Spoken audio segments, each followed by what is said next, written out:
Okay, let's talk about the matrix object. It's a multi-model object also. It makes these planes here. Now let's connect it with the texture. Alright. There you have the scale, the size of the whole object. Blend, obviously. Turn this one off. Then here you have direction, the speed. If I turn it down, not so many of them are made. Or I can turn it around to let it play into the other direction. Let's leave it like this.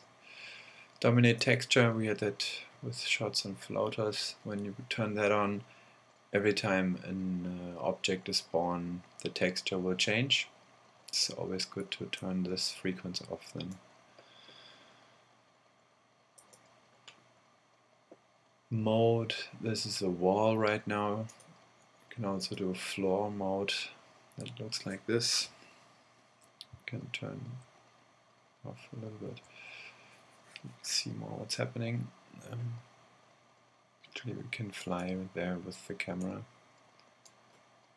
So always stay a little bit on top of the whole scene. Spin speed, that's in the beginning how they come in and how fast they find their position. If you do this really fast, they just line up like this, or you can make them fly in. Spin amount, how much spin they are taking in the start.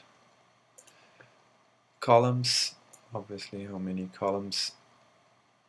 Turn this down, that's only 3 or 2 actually. Rows, how many rows. Grid distance, if I turn this up, they are far apart, more far apart. In, out, easy in, easy out, flying into their position or if they are born in their position. So now they are coming from somewhere, lining up, and if you do no easy, they are automatically starting in the grid. Scale to texture scales these planes into the dimensions of the texture. Face model to cam, then they're all looking at the cam. We had that with the other objects.